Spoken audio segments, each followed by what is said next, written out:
Okay, interface ये एक बहुत इंपॉर्टेंट टर्मिनोलॉजी है, बहुत इंपॉर्टेंट वर्ड है एक जावा प्रोग्रामिंग के पॉइंट ऑफ व्यू से। ये इंटरफेस सी में भी नहीं थी, सी प्लस प्लस में भी नहीं थी, राइट। तो एक्चुअली ये एक प्रॉब्लम का सोल्यूशन है। जावा में मल्टीपल इनहेरिटेंस नहीं है, वो एक प्रॉब्लम की वजह से नहीं है। उस प्रॉब्लम का नाम है ambiguity. Due to ambiguity Java does not support multiple inheritance. अब मैं थोड़ा टेक्निकल टर्म्स में बोल रहा हूँ, बट मैंने अपने पिछले लेक्चर में आपको थोड़ा थ्योरेटिकली नॉन टेक्निकल टर्म्स में बता दिया था एम्बिग्यूटी क्या होती है। एम्बिग्यूटी क्या होती है? जब हमारे पास दो क्लासेस होती हैं और दोनों क्लासेस को एक क्लास इनहेरिट कर रही होती है, बट उन दोनों क्लासेस के बाद एक ऐसा फंक्शन होता है जो सेम है। इसकी एग्जांपल हमने की थी, एक क्लास थी सीडी क्लास, एक क्लास थी डीवीडी क्लास, और दोनों को इनहेरिट कर रही थी एक कॉम्बो क्लास। और सीडी और डीवीडी दोनों के पास एक फंक्शन था जिसका नेम सेम था, बर्न फंक्शन। फिर यहाँ प्रॉब्लम आती थी कि जब हम कॉम्बो क्लास पे बर्न फंक्शन कॉल करेंगे तो कौन सी क्लास का फंक्शन कॉल होगा, सीडी का या डीवीडी का। तो इस प्रॉब्लम का सोल्यूशन नहीं था हमारे पास। तो इस प्रॉब्लम का सोल्यूशन क्या है? इंटरफेस। इंटरफेस क्या है बेसिकली, हम इसको एक बार चेकआउट करने की कोशिश करते हैं। सी प्लस प्लस लैंग्वेज में इंटरफेसेस नहीं थी, बट वहां पर एक अब्स्ट्रैक्ट क्लास का कंसेप्ट आया जिसने थोड़ा सा ये एम्बिग्यूटी की प्रॉब्लम को रिजॉल्व किया। बट उस एब्स्ट्रैक्ट क्लास के कॉन्सेप्ट को और बेटर कर दिया गया जावा में, और इन्हें टर्म्स इंटरफेस के टर्म से रिप्रेजेंट किया गया। Now what is this? Let we go and study this. Using the keyword interface you can fully abstract a class.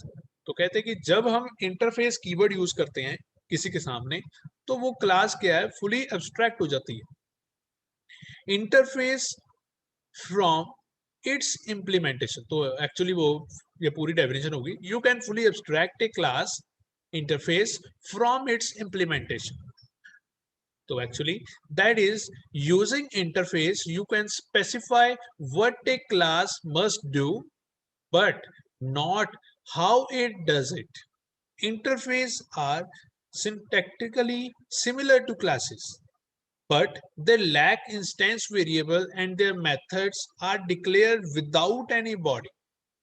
Now ये अब हम थ्योरेटिकली पढ़ रहे हैं, ये एक्चुअली ये एक्सप्लेन कर रहा है इंटरफेसेस है क्या। तो आई विल टेल यू, तो एक बार इसको रीड आउट कर ले सारे को। In practice, this means that you can define interfaces that don't make assumption about how they are implemented. Once it is defined, any number of classes can implement an interface. तो ये actually interface को define करने के लिए terms use कर रहे हैं। Firstly अगर मैं आपको बात करूं तो थ्योरेटिकली अगर मैं एक्सप्लेन करूं हिंदी में आपको, तो इंटरफेस एक क्लास की तरह ही है। यहाँ पे वो बता रहे हैं कि सिंटैक्टिकली अगर इसको देखे जाए तो ये क्लास की तरह ही डिफाइन होती है, बट यहाँ पर इंस्टेंस वेरिएबल प्रॉपरली नहीं होते, और मेथड्स जो होते हैं वो डिफाइन नहीं होते, डिक्लेयर नहीं होते, उनको डिक्लेयर नहीं किया जाता, मतलब उनकी जो डेफिनेशन है, जो उनकी बॉडी है, वो नहीं होती। तो क्या होता है, इनको वो ही क्लासेस डिफाइन करती हैं जो इनहेरिट करती हैं। मतलब वो कह रहे हैं कि इनके बारे में वही यूज करते हैं जो इन्हें इनहेरिट करते हैं, मतलब इम्प्लीमेंट करते हैं, राइट। तो let me show you with this example. एक एग्जांपल से मैं शो करने की कोशिश करता हूँ। सी, हम क्या करेंगे, हम अब एक इंटरफेस बनाएंगे। तो पहले हम क्या करेंगे, पहले हम ऐसा स्पेसिफायर दे देंगे, मतलब पब्लिक या डिफॉल्ट वट इंटरफेस और उसका नाम, जैसे हम लिखते थे class, class name, okay, right. फिर उसके बाद ब्रैकेट स्टार्ट की, तो यहां पर मैंने क्या किया, रिटर्न टाइप लिखी है, मेथड नेम लिखा है, और उसका पैरामीटर लिया है और आगे लगा दिया सेमीकोलन। यूजुअली हम मेथड को क्या करते थे, डिफाइन, बट यहां पर हम मेथड को डिफाइन नहीं कर रहे, सीधा हम लिखा मेथड का नाम और वहां पे उसके जो पैरामीटर्स हैं, अगर हैं तो ठीक है, नहीं है तो खाली, और फिर लगा दिया हमने semicolon. Similarly method name 2, method name 3, 4, 5 so on to, right. तो सिमिलर आगे चलें तो यहाँ पर अब इंस्टेंस वेरिएबल नहीं है, ये वेरिएबल्स हैं जो फाइनल हैं। तो हम क्या करते थे, डाटा टाइप वेरिएबल की फाइनल लगेगा उसके आगे और उसका नाम और कोई वैल्यू जो उसकी वैल्यू की है। राइट। तो इंटरफेस क्या है? Interface is just same like class, but here we define final variables and method without body, right. तो मतलब इन शॉर्ट क्या कर रहे हैं हम, अगर सीडी और डीवीडी दोनों को अगर इंटरफेस बना दिया जाए तो कॉम्बो ड्राइव को दिक्कत नहीं आएगी। रीजन, अगर सीडी इंटरफेस होती तो जो बर्न फंक्शन है उसको ऐसे बनाना था इन्होंने, बिना डिफाइन किए बर्न और उसका नाम बस। और जो डीवीडी में बर्न फंक्शन था वो भी कुछ इस तरीके से डिफाइन होना था, जिसके अंदर कुछ नहीं होना था, एम्प्टी, बॉडी नहीं होनी थी वहां। तो जब अगर सीडी और डीवीडी इंटरफेस होती तो एम्बिग्यूटी की प्रॉब्लम रिजॉल्व हो जाती। तो इस वजह से इंटरफेस की हेल्प से हम मल्टीपल इनहेरिटेंस जावा में परफॉर्म कर सकते हैं, परफॉर्म हो सकती है, राइट। तो एक एग्जांपल से समझते हैं। यहां पर देखो, एक इंटरफेस बनाई गई जिसका नाम था कॉल बैक, ब्रैकेट स्टार्ट किया, जब आगे कुछ नहीं लिखा तो क्या है, अगर यहाँ एसएस स्पेसिफायर नहीं लिखा तो कौन सा स्पेसिफायर है, डिफॉल्ट एसएस स्पेसिफायर, राइट। तो वॉइड कॉल बैक फंक्शन है और उसके अंदर एक पैरामीटर है जिसका नाम परम लिख दिया, राइट। तो एक्चुअली ये पैरामीटर डिफाइन कर रहा है तो इसको हम परम बोल रहे हैं बिकॉज ये साउंड वैसा कर रहा है, राइट। तो अब क्या होगा, अब जो भी क्लास इसे इनहेरिट करेगी तो इनहेरिट करने के लिए हम एक्सटेंड कीवर्ड नहीं लगाते जब हम इंटरफेस को इनहेरिट करते हैं। तो हम कौन सा कीवर्ड लगाते हैं, हम कीवर्ड लगाते हैं इम्प्लीमेंट्स कीवर्ड। अगर हम इंटरफेस की बात करें तो उसके लिए हम कौन सा कीवर्ड लगा रहे हैं, इम्प्लीमेंट्स कीवर्ड लगा रहे हैं। तो ये कीवर्ड हमें डिफाइन करता है कि हम इंटरफेस को इनहेरिट कर रहे हैं या क्लास को इनहेरिट कर रहे हैं।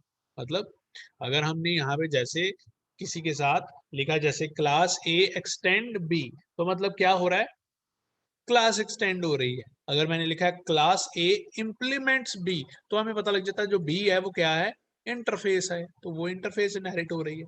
सिमिलरली आप देखो हमने क्या किया है, यहाँ पर लिखा क्लास क्लाइंट, ऊपर लिखी थी क्लास कॉलबैक, यहाँ लिखा क्लास क्लाइंट और उसके साथ कर दिया इम्प्लीमेंट्स कॉलबैक। इम्प्लीमेंट्स कॉलबैक तो क्या हो गया, जो क्लाइंट क्लाइंट की जो क्लास थी उसने इस कॉलबैक को इनहेरिट कर लिया। अब इसके बाद क्या है, एक फंक्शन आ चुका है, इस फंक्शन का नाम क्या है, उस फंक्शन का नाम है, यहाँ पे देखा था हमने कॉलबैक, सॉरी हाँ कॉलबैक नाम ही है। बट ये कॉलबैक को डिफाइन नहीं किया हुआ, डिफाइन नहीं किया हुआ तो क्या करेंगे हम यहाँ पर उस कॉलबैक को डिफाइन करेंगे, C void callback int P लिखा और उसके अंदर उसकी वैल्यूज दे दी, राइट। इस प्रोसेस को बोलते हैं method overriding. I am repeating once again, इस प्रोसेस को बोलते हैं मेथड ओवर राइडिंग। मींस जो ऊपर वाली क्लास है उस क्लास के फंक्शन को नीचे डिफाइन करना, उसे बोलते हैं मेथड ओवर राइडिंग। इसको थोड़ा मैं और प्रॉपर डेफिनेशन की फॉर्म में बोलूं तो क्या बन जाएगा, when the function of super class is defined in the subclass, it is known as method overriding, right. तो ऊपर वाली क्लास कौन सी है, सुपर क्लास, और नीचे वाली क्लास कौन सी है, सब क्लास। और नीचे वाली क्लास जो है सब क्लास, वो जब फंक्शन को डिफाइन करती है तो उस कॉन्सेप्ट को बोल देते हैं मेथड ओवरराइडिंग। मतलब मेथड को ओवरराइड कर रहे हैं, जरूरी नहीं है हम इंटरफेस में मेथड ओवरराइडिंग करते हैं, हम क्लासेस में भी मेथड ओवरराइडिंग कर सकते हैं। पर क्लासेस में मेथड ओवरराइडिंग करनी है या नहीं करनी, इट्स आवर, अगर जनरली बात करें तो ये हमारी रिस्पॉन्सिबिलिटी नहीं है, हमारी मर्जी है कि हम ओवरराइड करें या ना करें। बट इंटरफेस में मेथड को ओवरराइड करना हमारी ड्यूटी है। अगर हम नहीं करेंगे तो we will see compilation error. तो हमें क्या दिखेगा, कंपाइलेशन एरर। तो ये एक छोटा सा कंसेप्ट है जिसे हमें आज थ्योरेटिकली देखा, इंटरफेस का कंसेप्ट कि इंटरफेस है क्या, इंटरफेस को कैसे इंप्लीमेंट करते हैं। तो इंटरफेस को जब इंप्लीमेंट करते हैं तो हमें क्या करना पड़ता है, राइट। तो हम इसे नेक्स्ट लेक्चर में प्रैक्टिकली करके देखेंगे कि इंटरफेस बनाएंगे और उसको हम इंप्लीमेंट करेंगे और चेक करेंगे कि अगर हम नहीं करते तो क्या होता है, अगर ये चीज, अगर फंक्शन जो है उनको नहीं डिफाइन करते तो कैसा एरर दिखता है। तो वो एरर में भी हमें दिखाता है कि the function which is abstract is not overridden in your class, so override that function to resolve this error।